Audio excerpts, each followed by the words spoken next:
Continuamos el tema de introducción a la física de plasmas. Vamos a retomar la gráfica de temperatura versus densidad, de nuevo para ver dónde se ubican los distintos plasmas que hemos venido analizando. Recordar que aquí tenemos el medio interestelar como un plasma de baja densidad y un plasma bastante frío. Por aquí tenemos las llamas, los plasmas que se generan en las llamas. Por aquí tenemos los plasmas luminiscentes, que son plasmas de baja densidad y plasmas muy fríos. Por aquí tenemos el plasma de la fotosfera del Sol. Recordemos que era esa capa externa a la superficie en el Sol. Y por aquí tenemos los plasmas de los rayos, que son plasmas bastante densos y un poco más calientes comparados al de la fotosfera inclusive. Luego tenemos los plasmas de arco. Cuando se genera un arco eléctrico, está ubicado dentro de esta región. Esos plasmas son más densos y tan calientes como lo de los rayos. Por aquí tenemos plasmas luminiscentes de electrones. Tenemos por aquí la corona solar, que es un plasma mucho más caliente, menos denso. Y tenemos los plasmas de fusión, tanto el inercial como el de confinamiento magnético. Y por aquí el plasma en el Sol.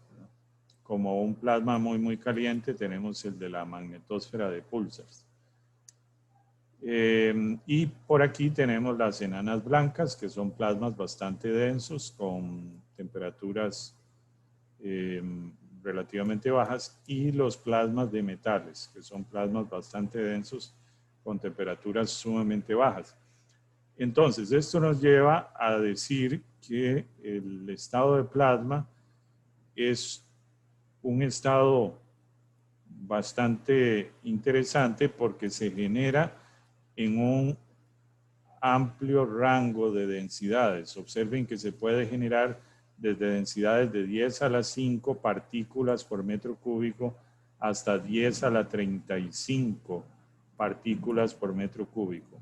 Eso, ninguno de los otros estados tiene esa capacidad de mantenerse como estado o existir como estado en un amplio rango de densidades, como si lo hace el plasma. De igual manera, ninguno de los otros estados, sólido, líquido y gas, existe en un amplio rango de temperaturas como lo hace el plasma. Observen que temperaturas de 10 a la menos 12 electronvolts hasta 10 a la 8. Entonces es algo sumamente característico de los plasmas el tener esa propiedad de que pueden existir en muchas diversas densidades y en muchas diversas temperaturas. Muy bien, ahora vamos a entrar a describir el plasma. ¿Cómo describimos el plasma desde el punto de vista de la física?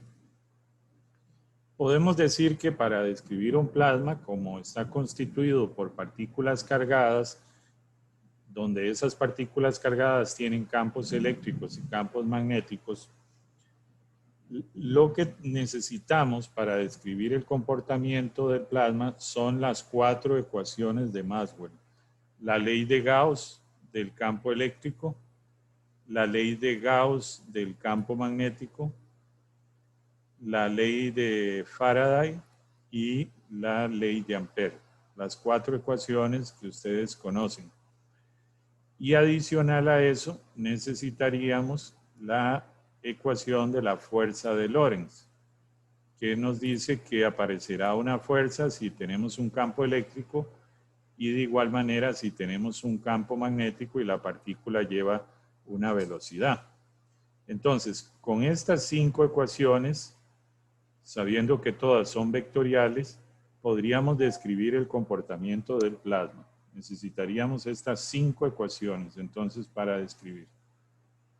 Muy bien. Entonces, ¿por qué puede ser complicado analizar el plasma? Porque uno diría que tiene las 5 ecuaciones y ya todo resuelto, ¿verdad?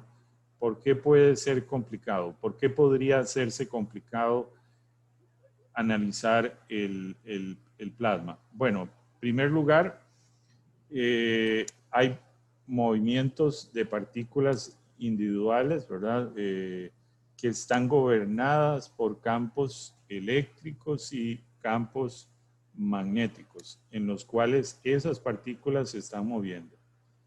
Entonces, cada partícula tiene su campo eléctrico.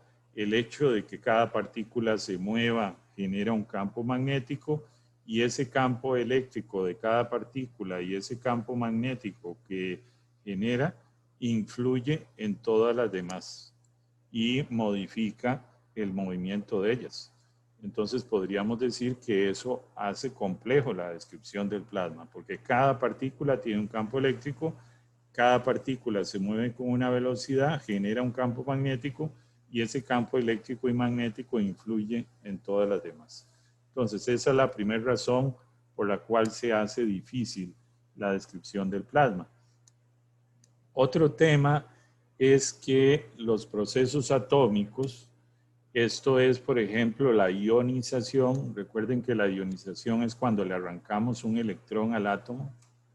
Ese es un proceso atómico que se da por impacto o que se puede dar por incidencia de radiación, y eso hace que se arranque un electrón, entonces el átomo se ioniza. O el proceso atómico que se llama excitación, que es cuando también se da un impacto de otra partícula o incide un fotón, y un electrón de la nube electrónica del átomo simplemente sube de nivel y luego regresa a su nivel base, a su nivel donde estaba, y en ese proceso de regresar emite fotón, y eso se conoce como excitación.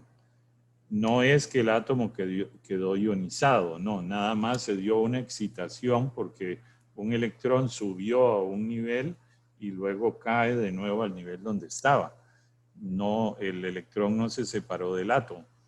Luego tenemos la recombinación, que es un proceso atómico también, que es cuando tenemos el ion y el electrón libre, y ambos de nuevo se recombinan. El electrón es capturado por el ion formando el átomo neutro, y eso es un proceso atómico también. Y el que habíamos visto en una de las clases también, lo que llamamos el intercambio de carga. El intercambio de carga es cuando viene un ion muy energético, choca con un átomo neutro, le roba un electrón. Ese ion que viene muy energético pasa a ser neutro, y el átomo que estaba ahí poco energético, que perdió un electrón, pasa a ser un ion frío. Entonces tenemos que tener presente que procesos atómicos como la ionización, la excitación, la recombinación y el intercambio de carga juegan un papel muy importante en las dependencias de las energías y las densidades. Porque observen que si usted tiene una densidad de iones y de electrones y hay procesos de recombinación, la cantidad de iones y de electrones puede disminuir porque se están volviendo átomos neutros, entonces la densidad disminuye. De igual manera, la ionización va a incrementar la densidad de partículas. La excitación va a incrementar la pérdida de energía del plasma. Entonces, todo eso juega un rol muy importante en el plasma, porque constantemente tenemos ionización, recombinación, excitación, intercambio de carga, todos esos ahí constantemente en esa mezcla. Y eso hace difícil describir el plasma, porque eso nos cambia las densidades y también nos puede cambiar las energías de las partículas. Muy bien. El hecho de que las partículas se muevan resulta en una amplia variedad de fenómenos de transporte que surgen de las interacciones de corta o de larga distancia, ¿verdad? Las interacciones coulombianas, recordemos que pueden actuar cerca o lejos entre varias partículas. Entonces, como las partículas se están moviendo, constantemente, se dan distintos fenómenos de transporte de las partículas, ¿verdad? Que surgen justamente de esas fuerzas de Coulomb que hay entre ellas. Y eso es muy importante tenerlo presente y eso suma complejidad a la forma como se describe el plasma. Muy bien. Las fuerzas de Coulomb de larga distancia dan origen a fenómenos colectivos.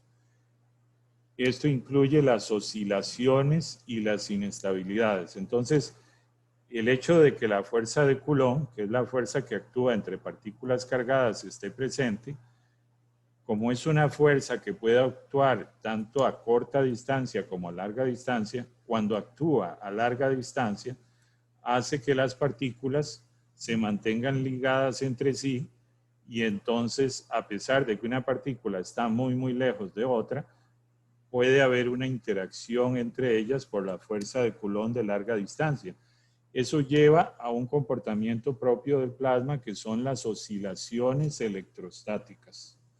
Las oscilaciones electrostáticas. Entonces, lo que vamos a ver es que los electrones empiezan a oscilar. Eso es un comportamiento propio del plasma, que los electrones oscilan. De igual manera, los iones también oscilan, pero como son más másicos, oscilan más lentamente. Y también eso da origen a inestabilidades. Es decir, podemos llevar al plasma de un estado estable a un estado inestable, donde no hay balance de fuerzas, donde ya el plasma toma otras características, ¿verdad? Eso es lo que llamamos una inestabilidad. La mayoría de plasmas, y en particular los plasmas calientes, habitualmente se confinan magnéticamente. Si uno quiere lograr un plasma muy, muy caliente, lo recomendado es que lo confine magnéticamente. Y entonces vamos a ver más adelante, de momento no lo voy a explicar, un concepto que se llama que el plasma esté fuertemente acoplado. Eso es cuando las fuerzas electrostáticas dominan en el plasma, ¿verdad? Recordemos que las partículas cargadas ahí están moviéndose y la fuerza de Coulomb, que es una fuerza electrostática, está dominando. Entonces, cuando esa fuerza domina y domina muy fuertemente, decimos que el plasma está fuertemente acoplado. Esto lo vamos a ver más adelante. Entonces, todos estos 5 puntos hacen que el plasma sea algo complejo de describir, no sea tan simple. Quiero que vean esto con mucho cuidado. Hoy va a ser, al igual que las siguientes clases, diría yo, un poco más intensas en cuanto a ecuaciones, en cuanto a contenido de física. Entonces necesito que presten mucha atención. Si no les queda claro algo, tengan presente que a lo largo del curso, mucho de lo que voy a ir diciendo les va a ir quedando más claro porque lo vamos a ir viendo repetitivamente. Una de las cosas es lo que les muestro en este momento. Voy a usar aquí el lápiz para señalar algunas cosas. Esta ecuación que ustedes ven aquí, esta ecuación es la ecuación de movimiento, porque si ustedes observan, lo que tenemos aquí es masa por aceleración. Es igual a sumatoria de fuerzas.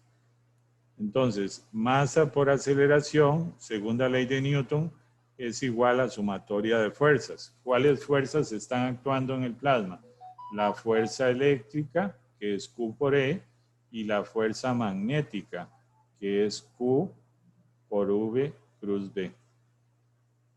Entonces yo estoy sumando a esas dos fuerzas. Esto como un todo es lo que yo llamo la ecuación de movimiento, porque a través de tener presente las fuerzas que están actuando, yo puedo encontrar la aceleración de la partícula.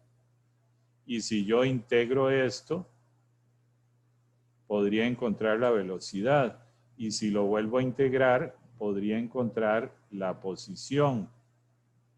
Entonces, a partir de esta ecuación, yo puedo encontrar la aceleración de la partícula, la velocidad de la partícula, la posición de la partícula. Entonces, por eso le llamo a esto ecuación de movimiento, porque me dice a mí qué aceleración tiene la partícula, qué velocidad tiene la partícula y en qué posición está. Pero claro, vean que para resolver esta ecuación, nosotros necesitamos saber cuál es el campo eléctrico. Nosotros necesitamos saber cuál es el campo magnético. Son entradas que necesitamos tener. Suponga por un momento que lo sabemos, de partida lo sabemos. Sabemos cuál es el campo eléctrico al que está expuesto, sabemos cuál es el campo magnético y entonces resolvemos esto, con lo cual vamos a encontrar la aceleración, la velocidad, la posición de la partícula. Ahora, para seguir adelante, como son muchas partículas, necesitamos definir algunos parámetros que dependen de muchas partículas. Uno de ellos es la densidad de carga. La densidad de carga que la vamos a representar como ρ sub E. Esta va a depender de la densidad de iones, de la densidad de electrones, de la carga elemental, que la vamos a representar por E. ¿Se acuerdan ustedes la carga elemental? Que es 1.6 por 10 a la menos 19 coulombs. Esto es la carga elemental. Y este Z es cuántos electrones se le arrancó al átomo. Si usted le arranca al átomo un solo electrón, Z es 1. Si usted le arranca 2 electrones, Z es 2. Si usted le arranca 3 electrones, Z es 3. Entonces, sabiendo usted cuántos iones tiene en el plasma, sabiendo cuántos electrones tiene, sabiendo el valor de la carga elemental, que es una constante física, sabiendo cuántos electrones se le arrancan al átomo, podemos calcular cuánto es la densidad de carga, es decir, cuánto es la carga por unidad de volumen, que es lo que vamos a representar como ρ. Vean que esto, como un todo, es un parámetro macro, porque estamos hablando de la densidad de carga de todo el plasma, como un todo. No lo estamos viendo de manera individual. Otro parámetro muy importante que hay que considerar de manera macroscópica es la densidad de corriente. Esta velocidad que ustedes ven aquí suele considerarse como la velocidad del centro de masa de los iones y esta es la velocidad del centro de masa de los electrones. Entonces, esto y esto son velocidades de un conjunto de partículas cargadas. No es solo la velocidad de una, no, es de un conjunto. Es la velocidad del centro de masa. Se acordarán ustedes del curso de mecánica clásica, ¿verdad? La velocidad del centro de masa y es de un conjunto de cargas. Entonces resulta que si sabemos cuál es la velocidad del centro de masa de los iones y cuál es la velocidad del centro de masa de los electrones, y eso lo restamos y lo multiplicamos por la densidad de partículas cargadas y lo multiplicamos por la carga elemental, tendremos la densidad de corriente. La densidad de corriente, que es corriente por unidad de metro cuadrado, si nos acordamos, ¿verdad? Corriente por unidad de metro cuadrado. Eso es J. Entonces resulta, piense por un momento que los iones, visualícelo como un bloque que se está moviendo para acá y los electrones como otro bloque que se están moviendo para allá, como un todo, ¿verdad? Estos con una velocidad VE y estos otros con una velocidad VI. Entonces, entiéndase que esta es la velocidad de todas las partículas que están aquí, la velocidad del centro de masa. Y esta es la velocidad de todas las partículas aquí como la velocidad del centro de masa. Entonces, existe una densidad de corriente de partículas de iones para acá y una densidad de corriente de electrones para acá. Y yo lo que hago es sumar ambas densidades de corriente. Claramente este menos es porque la carga de los electrones es menos C. Pero yo aquí lo que estoy haciendo es sumando la densidad de corriente J de los iones, sumándole la densidad de corriente de los electrones. Eso es lo que estoy haciendo, sumando ambas densidades de corriente. Y de esa suma me da la densidad de corriente total del plasma como un todo. Entonces, de nuevo, yo puedo decir cuánto es la densidad de carga de todo esto. Eso es lo que yo llamo Rho sub B. Y a la vez puedo decir cuánto es la densidad de corriente de todo esto. Pero claro, la carga puede cambiar si hay procesos de recombinación, si se incrementan los procesos de ionización, si las cargas se desplazan y las densidades se diferencian mucho, pues esta diferencia puede hacerse mayor o puede hacerse menor, dependiendo de lo que tengamos, ¿verdad? Entonces la densidad de carga va a cambiar con el tiempo, definitivamente. ¿Por qué? Porque la densidad de iones puede cambiar, porque la densidad de electrones puede cambiar. No solo crecer los dos, sino bajar los dos, o crecer uno y bajar el otro. Entonces la densidad de carga va a estar cambiando con el tiempo. Y de igual manera, la velocidad desde el centro de masa de los iones y de los electrones puede estar cambiando, con lo cual puede estar cambiando la densidad de corriente. Bueno, muy bien. Entonces, usted parte, voy a poner aquí, vamos a poner esto por acá, vamos a partir de ese bloque de partículas que yo tengo por ahí. Tengo un bloque de partículas y yo quiero encontrar la velocidad de ese bloque de partículas. ¿Cuál será la velocidad? Puedo encontrar la velocidad individual de ellos o la velocidad del conjunto. Podría encontrar solo la velocidad de uno resolviendo esta ecuación solo para uno, o encontrar la velocidad de todos resolviendo esta ecuación considerando la velocidad del centro de masa. Entonces, suponga por un momento que no nos preocupemos, sabemos cuál es el campo eléctrico de inicio y el campo magnético de inicio. Entonces, con eso sabemos de antemano cuál es la densidad de iones, cuál es la densidad de electrones, calculamos la densidad de carga y sabiendo las velocidades del centro de masa, calculamos la densidad de corriente. Nos traemos estos dos y lo metemos aquí.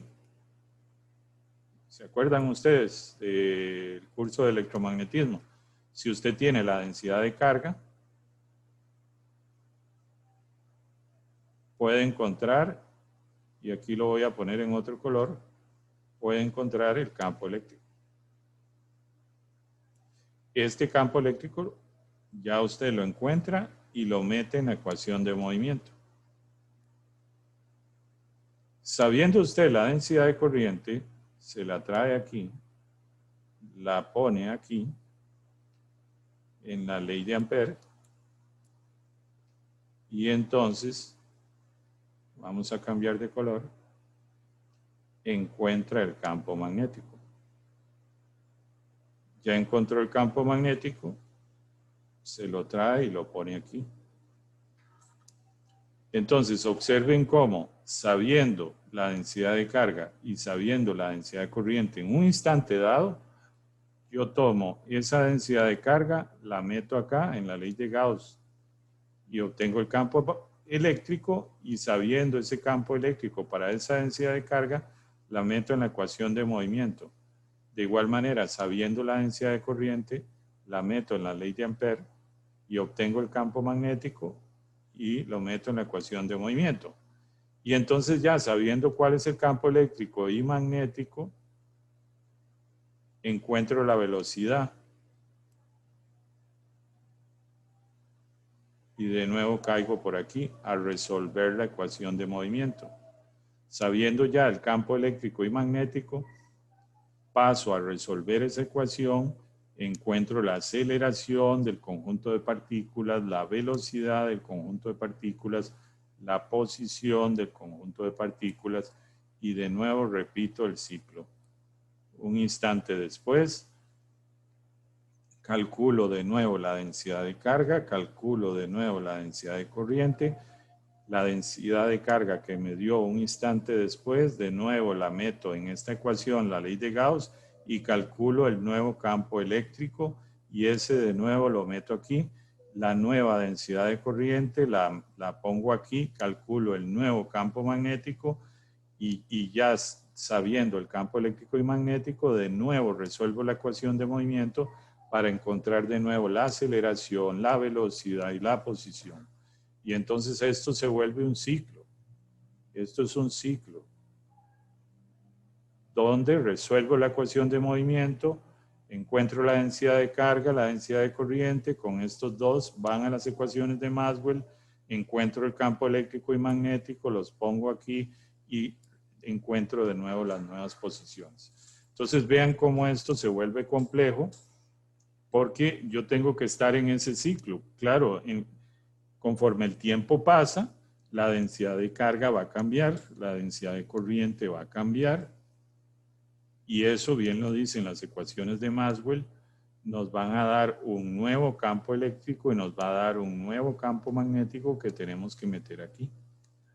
Y que esa partícula ahora va a estar expuesta a un nuevo campo eléctrico y a un nuevo campo magnético.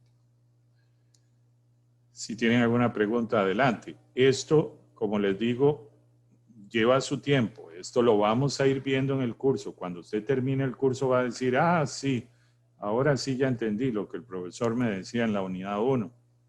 Pero el primer día que me lo contó, como que no entendía muy bien. José Antonio Céspedes. Adelante. Una pregunta. Necesariamente habría que, digamos, calcular la densidad de carga previo a calcular el campo eléctrico, ¿verdad? El magnético, perdón. Puesto que en el campo magnético necesita la derivada del campo eléctrico. Sí, sí, sí. Habitualmente, ¿verdad? Podemos tener plasmas donde el campo eléctrico no esté cambiando en el tiempo, o sí. Pero sí, muy posiblemente este campo eléctrico que puede pasar, sobre todo este término, recordemos que corresponde a corrientes de desplazamiento, ¿verdad? Entonces, si en el plasma hay corrientes de desplazamiento, este término va a existir.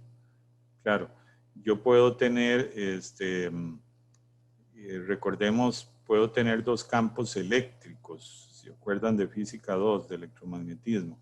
Puedo tener el campo eléctrico coulombiano, que es el debido a solo la existencia de las cargas, o puedo tener un campo eléctrico inducido, que es principalmente este que está aquí. Entonces, claro, puede ser que aquí estemos calculando solo el campo eléctrico coulombiano y aquí necesitamos el campo eléctrico inducido. Entonces, sería algo que necesitaríamos ahí. Como les digo, de momento no se estresen mucho si todavía no logran ver muy bien la relación de todo, porque esto a lo largo del curso vamos a insistir tanto en esto que a ustedes se les va a aclarar completamente. Muy bien. Si alguien tiene alguna otra pregunta, pues adelante, con toda confianza. Ok, volvemos exactamente a lo mismo. Exactamente lo mismo que teníamos antes, solo que escrito de otra manera. Los que han llevado un poquito más de electromagnetismo, pues les resultará un poco más familiar expresar las ecuaciones de Maxwell en términos de H, donde H guarda la relación con el campo magnético, y en términos del vector desplazamiento, donde D guarda una relación con el campo eléctrico. Esto sigue siendo las ecuaciones de Maxwell, solo que escritas de forma más general. Esto que vemos aquí es la ecuación de movimiento.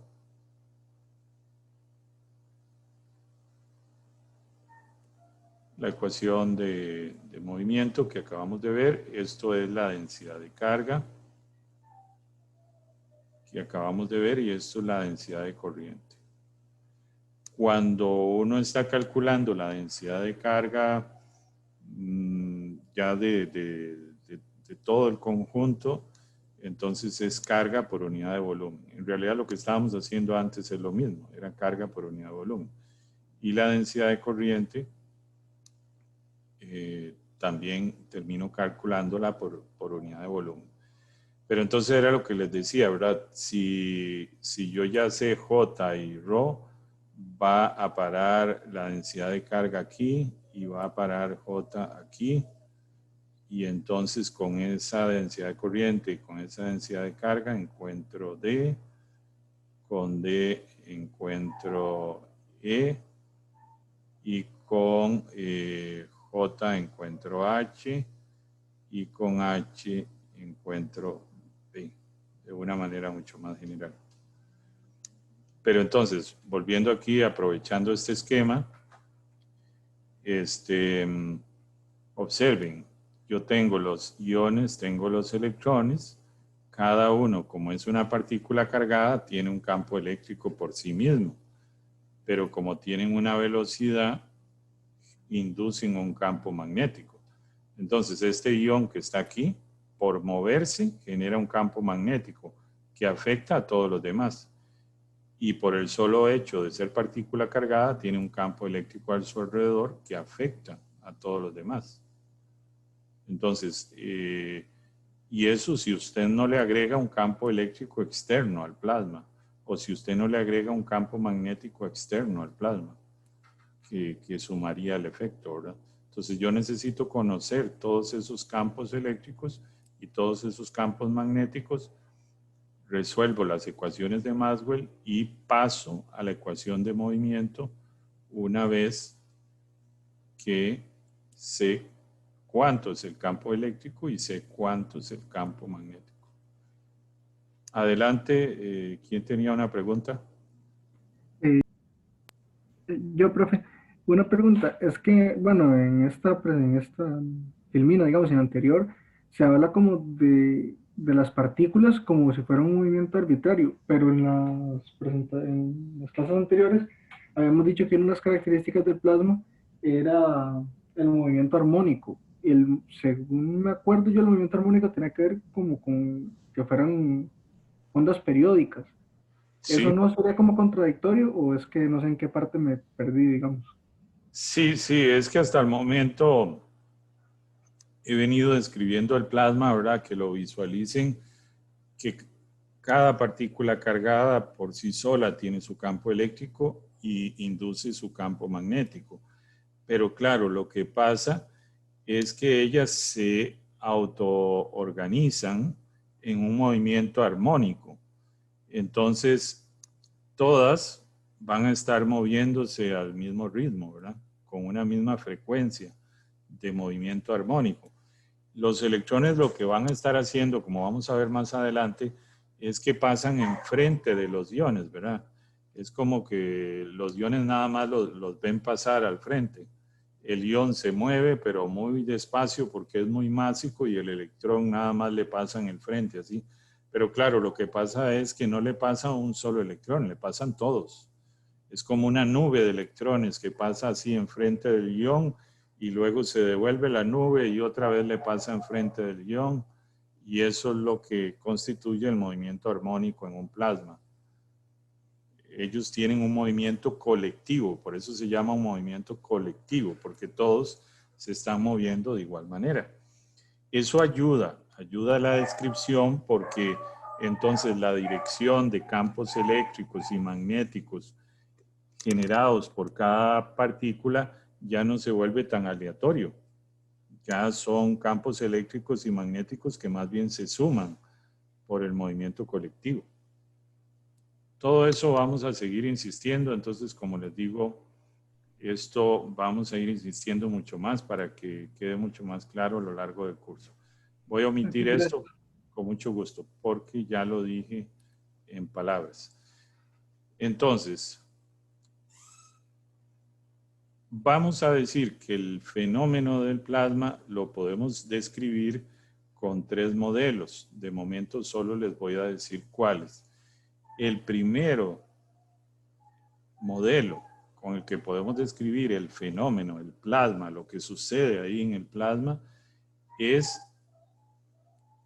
resolviendo la ecuación de movimiento para cada partícula, para cada una, para una a una. O sea, imagínense que usted agarra solo una y dice masa por aceleración es igual a sumatoria de fuerzas y resuelve eso. Y encuentra la aceleración, la velocidad y la posición de una. Agarra otra y dice masa por aceleración igual a sumatoria de fuerzas. Y encuentra la aceleración, la velocidad y la posición de esa. Y así agarra las 10 a las 19 partículas que hay y para cada una le resuelve la ecuación de movimiento, que es la segunda ley de Newton. Claro, imagínense lo que va a tardar una computadora haciendo eso. Y que sepan que por eso es que la física de plasmas tiene tantos requerimientos en la parte computacional. De hecho, yo diría que es común en estas supercomputadoras científicas que hay en el mundo encontrar usted ahí corriendo algún proyecto de física de plasmas. Porque imagínense que usted empiece a resolver la ecuación de movimiento para cada partícula y resulta que son 10 a la 16 partículas o 10 a la 18 partículas por metro cúbico, o sea, se hace un montón de partículas. Entonces, ese es el modelo y vamos a ver toda la teoría de este modelo. El siguiente modelo, voy a cambiar de color, es un modelo que considera una descripción estadística. Es usar estadística física. De momento lo voy a dejar hasta ahí. Para aquellos que hayan llevado un curso de estadística, aquí lo que estamos considerando no es una partícula, sino el conjuntos de partículas. Cómo se distribuyen las velocidades de esas partículas, qué temperaturas tienen, etcétera, ¿verdad? Es de una manera estadística. Y el último forma de describir, el último modelo, es describir el plasma como un fluido. Que ahí tenemos 2 opciones. Puede ser fluido simple o puede ser fluido múltiple. Entendiendo, fluido simple es cuando describo el plasma viéndolo como si fuera un fluido único. O sea, veo el plasma como si fuera agua, pero entiéndase que estoy mencionando agua para hacer la analogía de que cuando usted dice que tiene agua, es agua. No dice que tiene agua A y agua tipo B. No, usted dice, eso es agua y lo describo como agua. Bueno, ahí el plasma es describirlo como un único fluido, plasma. El otro es describir multifluido, que es cuando usted dice, tengo el plasma donde hay 2 fluidos, el fluido de iones y el fluido de electrones. Entonces, ahí sí ya es como ver agua mezclada, pero imaginariamente, ¿verdad? Esto es un abstracto.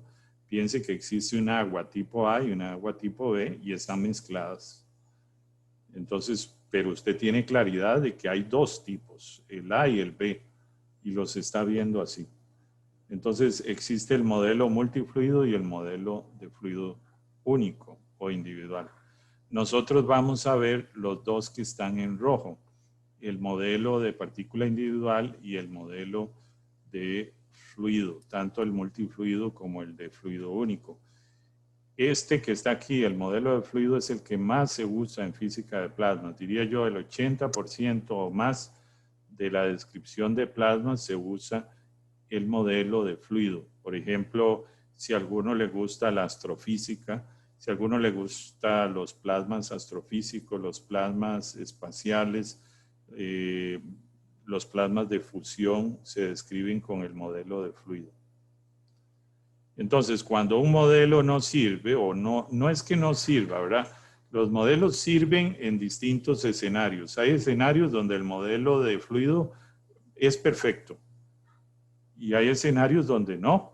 Entonces uno, donde el modelo no trabaja muy bien, tiene que decir, mejor déjeme usar el modelo estadístico o déjeme usar el modelo de partícula individual. Cuando un modelo no describe bien, ¿qué significa que un modelo no describa bien? Que no reproduce el comportamiento que yo estoy viendo experimentalmente.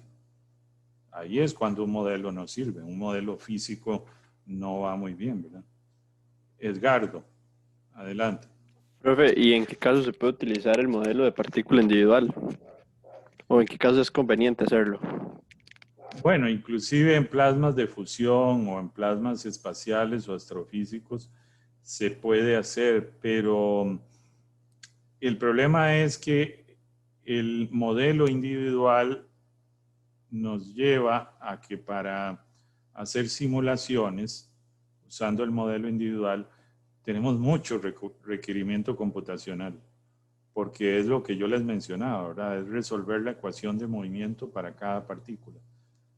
Entonces ahí lo que nos limita es la capacidad del recurso computacional que tengamos. Que sepan ustedes que en el laboratorio de plasmas nosotros desarrollamos un código de movimiento de partícula individual y hemos lanzado, si mal no me equivoco, 1 millón de partículas. Y el código tuvimos que ejecutarlo en un clúster de procesadores en Estados Unidos. Entonces, claro, se imaginarán ustedes lo que tardó, pero después de eso obtuvimos el resultado, que se parece mucho a los resultados que obtuvimos con el modelo de fluido.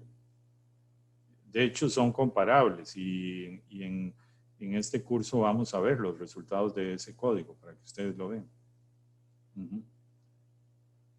De igual manera, el modelo estadístico permite dar todavía más información. Entonces hay veces que cuando uno necesita más información, necesita el modelo estadístico, definitivamente. Pero insisto, el modelo estadístico no lo vamos a ver por un tema de tiempo, pero sí vamos a ver el modelo individual y el modelo de fluido, que son como fundamentales para cualquier curso de plasma.